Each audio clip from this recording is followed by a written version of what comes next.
That's the umpire, very full, and Coley squeezes it out into the offside. He can't get a run. The point fielder does the business. It's the end of another over. We'll hear some tweets, and then Ian Pearce will talk to you.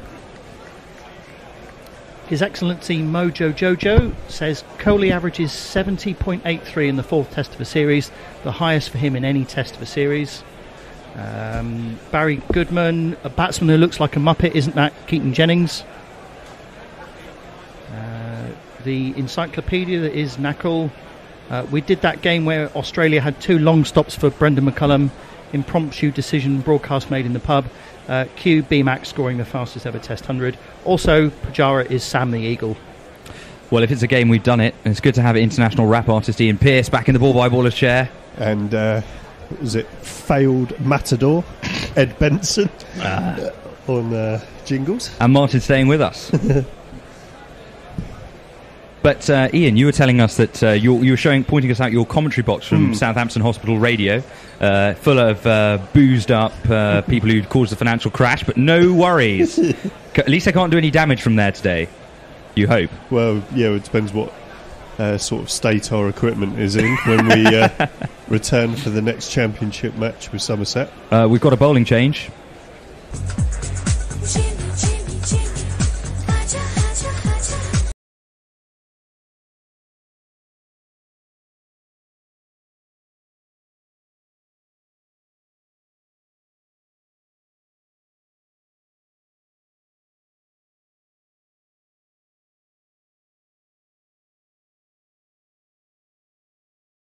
His second spell as he comes in, right arm over, one that moves away well outside off stumps, so Pujara has no need to play at it, goes through to the keeper, Joss Butler.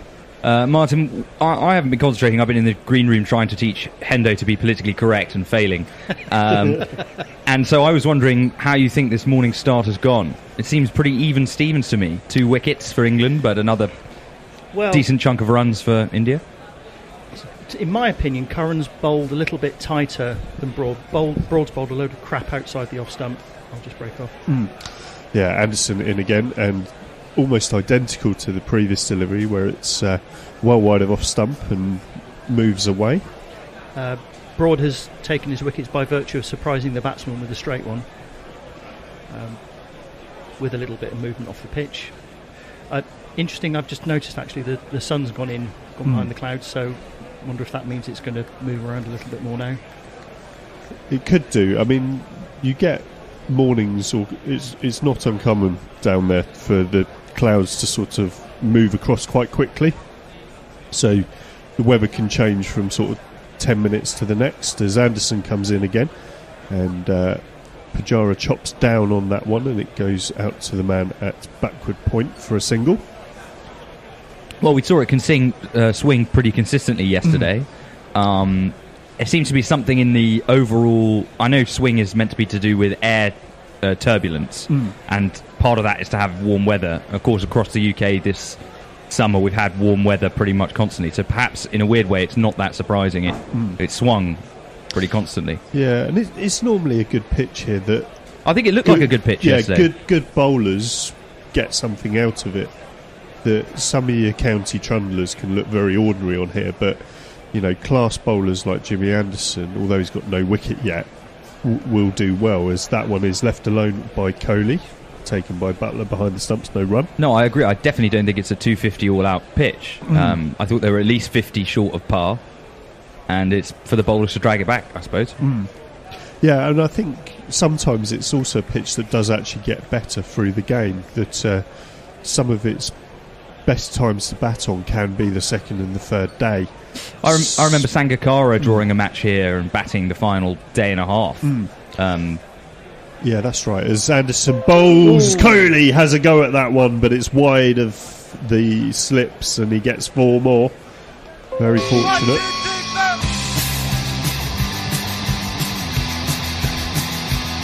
So 6,003 test runs for Coley, not in the manner he would have liked.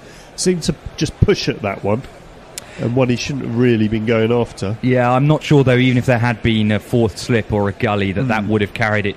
That's sort of 5th slip territory there, and I don't think you can really expect fielding captain to have 5 slips when they're in this position. Yeah, the test match you were talking about, the Sangakkara 2011, was actually when the Ageas Bowl was probably at its flattest. It was the first test, wasn't it, that was played there? And there was also a lot of rain that test, so although he was getting his 100 on the 5th day, it was probably more like a 3rd day pitch. As Anderson comes in, that one just dies as it passes the bat, and Butler has to kneel down to take that one. End of 22 overs, India are 72 for 2. Damien Jasper Folks, thanks for the commentary, lads, from Uluwatu, Bali. Oh, Okay, that's where you've got to. Yeah. Save Withybush Hospital Mofo. Fielding positions, if you had a fielder immediately behind the shoulder of the non-striker, they'd be in silly cow corner. Theo's saying, if you're happy and you know it, clap your hands. Messi Jez says hello to you, Ed. Oh, hi, Messi. Nice to hear from you. Simon Gear, in answer to the Muppet question, Pujara is the indisputable doppelganger for the TV monster. Does he mean the Cookie Monster? Yeah. I'm not sure that's true. No, I don't think so. One other thing I want to ask the Hampshire Zealot while I've got him, Ian Pearce, is I have a bit of a bugbear about this ground for Test match cricket. Okay, as it's new over, Sam Curran comes in, left arm over, and it's one that goes across Pujara, but he plays no stroke and through to the keeper. And I've two main issues with it. Is firstly, I think it is quite close to the 2 London grounds, which get 2 Test matches, normally 3 a summer. And so if you've got an extra one here, you have a large concentration of matches in the southeast. But the other one is, the crowds here haven't been particularly good. And I know part of that is due to the fact that it's not as well connected. Curran bowls, and that one straightens, which Pujara defends out on the offside. And not as well connected as other grounds, and travelling's a bit difficult. But, this is a crucial match. It's 2-1 in the series, India are on the rise. And it's a bit disappointing, isn't it, to have the first 2 days. Yesterday, I reckon it was about 2/3 to 3/4 full. Today, maybe a bit more like 3/4 full. I would disagree that the crowds are disappointing. I think 2 things. The crowd is actually very good. It's a sellout today. The reason why it looks empty is Curran bowls, and Pujara pulls that one around the corner down to Moeen Ali, who's at long leg, and there's a single. There's plenty of places where you can stand on the berm at the top. Oh, okay. So, although it will look 2/3 full, it is actually more full than it looks. And there's really that much room there. There is, yes. No, I don't know. I've never been. Yeah, I'm asking. The last test I went to when we played India 4 years ago, I went every day, and I think I only actually sat in my seats for about 2 sessions of the whole match because I was just enjoying socialising on the platform. As that one from Curran is played out in the offside, there's no run. So is it like because they have smaller terraces at the Oval, but it's a bigger version of that, is it? Yeah, a little bit. Yeah, there's basically, in some ways, although it's not grass banks, there's plenty of room to stand around, basically. The other thing is, although it is sort of close to London, so say somebody who lived in North East Hampshire who could get into London quite easily might not bother with this test.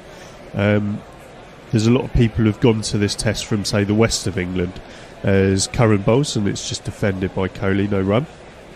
So there's lots of people travelling over from, say, Dorset, Somerset, Devon, where it's an easy reach to Southampton, but of course it's not so easy to get into London from there. No, that's true. And personally, I think probably there should be fewer matches in London, but then they sell out. That's the issue. It's just how it is, and unfortunately. It's a beautiful ground. I mean, it is a beautiful ground. No one would. It's probably this and Trent Bridge, I think, are probably the 2 prettiest of the Test match grounds, I think.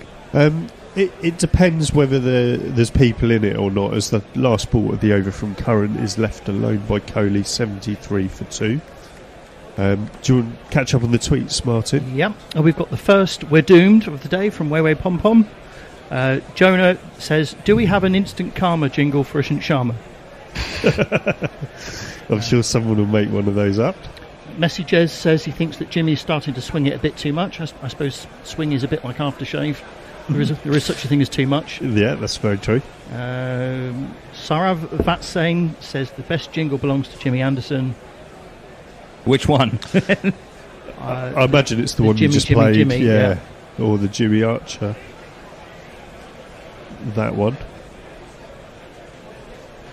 Yeah, I mean, it's one of those, like, sometimes if you go there for a county game and it's grey day and there's not many in, you know, it feels pretty grim. Yeah, well, I mean... which is true of, say, you go to Oval. Edgbaston for that reason, or Old Trafford or whatever. But, yeah, when it's full and it's a nice sunny day, then I absolutely love it. Well, I watched a few matches on the TV of the one-day matches that have been... It's been quite heavily featured this year because Hampshire had such a good run. And it did look a bit soulless then, even with good weather. And I think, actually, the one-day tournament is something that the ECB are going to have to look at because it's very uninspiring. Anderson bowls and Pujara slashes at that one. And it goes through backward point for 4.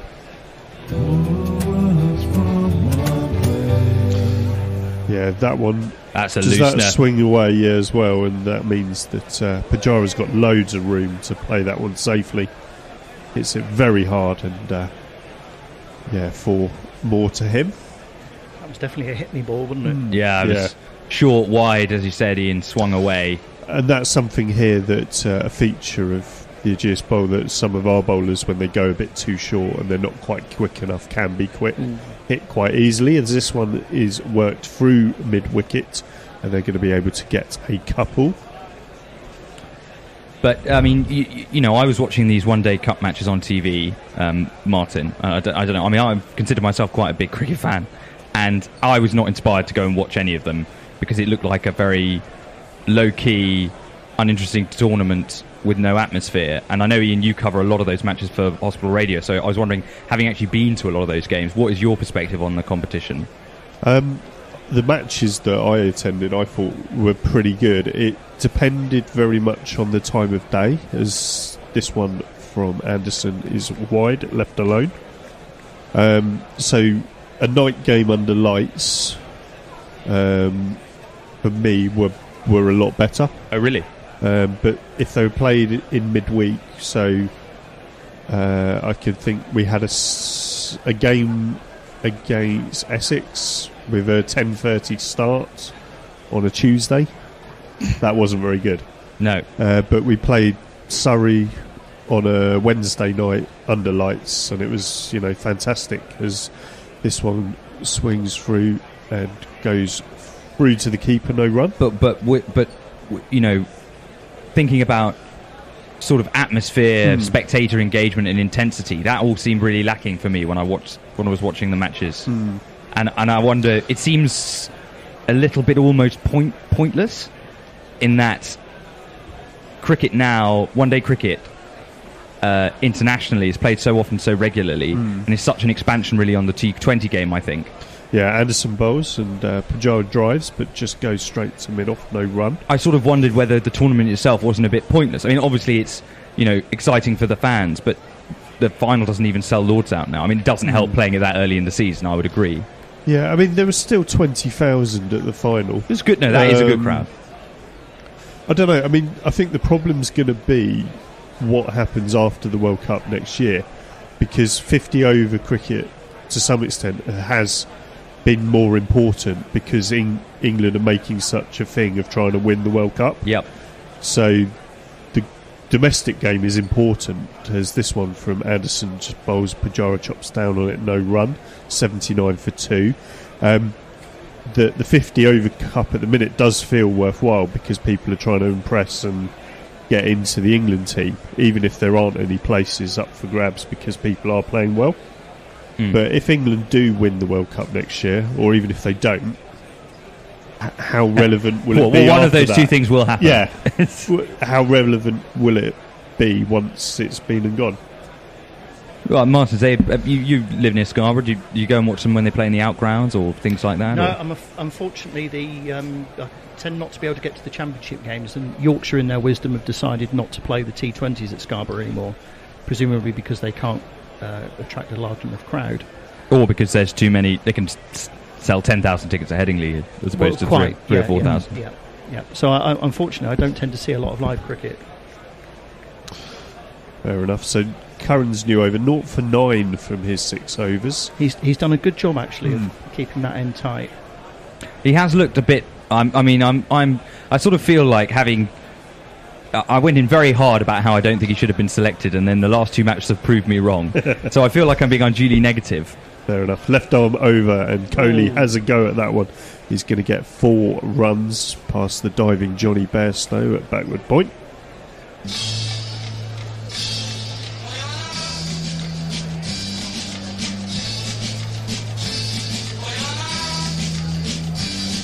And it feels a bit weird as well to attack a cricketer who is younger than me and playing international cricket. But I do think he looks persistently unthreatening. He's bowled tight, I agree with that.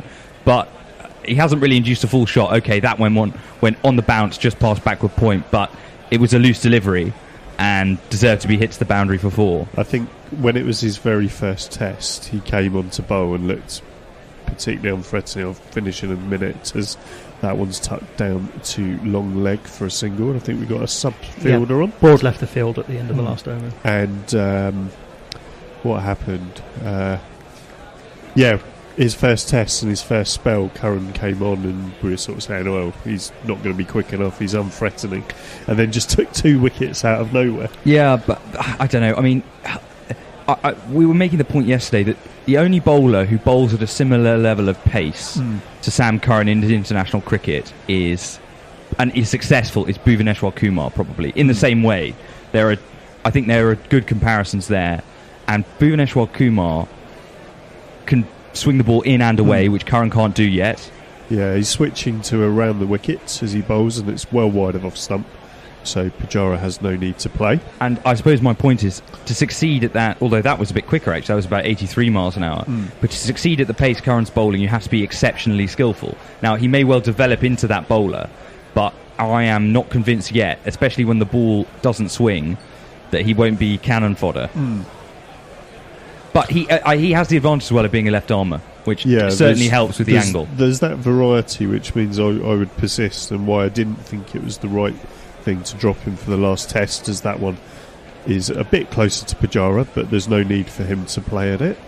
Tweets, keep them coming. Yeah, I was just going to add a point to that Curran discussion. That, yes. Even if somebody isn't threatening enough to take a wicket, if they keep things tight at one end, it can take wickets at the other end. Yeah, you see what I mean? And perhaps the role for Curran is the sort of fourth seamer batsman. With Ben Stokes as the strike bowling all-rounder and Curran as the holding all-rounder. Yeah, it's not a bad idea. There's Curran again round the wickets, and it's driven through the covers. There's a dive from the man at cover, can't get to it. So there's a chase on 4, I think that's Jimmy Anderson. And they get a couple. Okay, catch up with some tweets quickly. Josh Holland looking out of his window in central Southampton now. Clouds look fairly static, but quite a lot of them. Theo is listening in Spain. Are there any changes we would make to the current England starting 11? Bit early to say that, I think. We've only seen a day and a half. Although Keaton Jennings, if he doesn't get a score, I think he will be dropped. Yeah. You wonder, even if he does get a score, whether people might have made their mind up if it's just a one-off. I think if he got